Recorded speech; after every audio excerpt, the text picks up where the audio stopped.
They wish now not for the good of the realm, but for the satisfaction of vengeance. Did you all hear the news? So, are you all Game of Thrones fans? Well, Matt Smith is going to join the House of Dragons in Season 2. Next season's trailer will be dropping soon. Season 1 was intense, but Season 2 promises even more excitement. Feel what I've begun. The official trailer for House of the Dragon Season 2 was released on December 2nd, 2023. It starts with Princess Rhaenyra Targaryen, played by Emma D'Arcy, grieving for her son Prince Lucerys Velaron, portrayed by Elliot Griholt. Then we hear Princess Rhaenys, played by Eve Best, delivering a chilling line about the horrors of war between family and dragons. As the Greens and the Blacks gear up for battle, the highlight of the teaser is definitely seeing the enormous dragon Vhagar flying by. Wow, did you see that?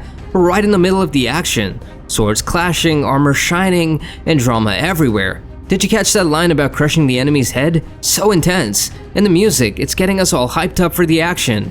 HBO recently announced the premiere date for the House of Dragons Season 2, June 16, 2024.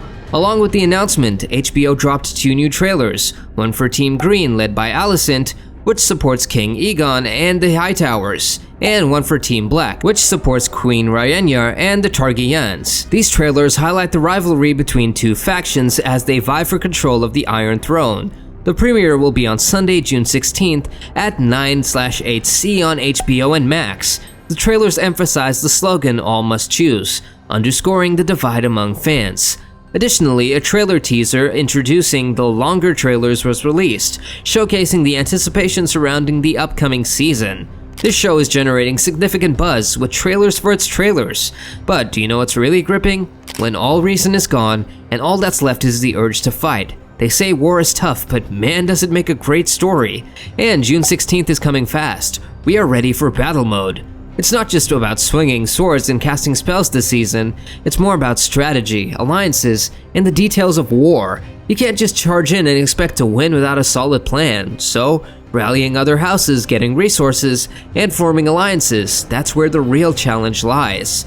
And let's not forget about the politics. Who's teaming up with whom? Who's playing the long game? And who's only looking out for themselves? It's like a huge chess game but with dragons and knights instead of pawns.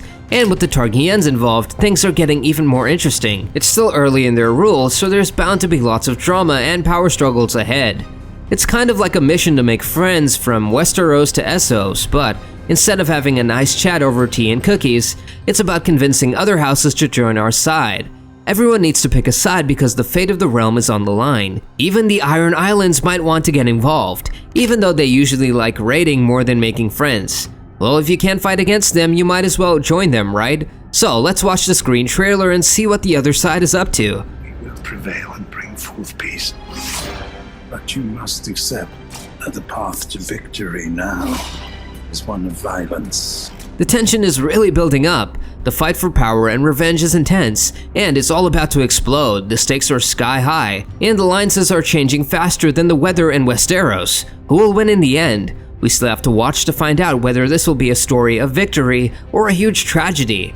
And if we're talking about who's the better choice for the throne right now, it seems like Rhaenyra is more competent. That other kid just seems interested in causing trouble and hurting people. He's basically like Joffrey from before, with similar vibes. He's not as bad as Joffrey, but it's weird how that kind of behavior runs in the family. They have a history of inbreeding and craziness, thinking they're keeping their bloodline clean, but it's just making things worse. We can't side with Team Green, especially when you consider the Targaryens' messed up history. Alicent criticizes them for being perverted, but then she marries her siblings together, which is just bizarre. She acts like she's mightier than everyone else, especially when she's working with that guy, Varys. They both act all righteous, but really, they just want power and are willing to do dirty things to get it.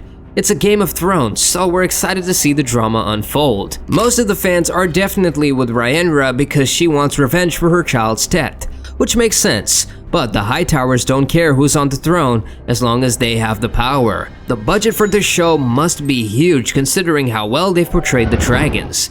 HBO wasted no time in renewing House of the Dragon for a second season.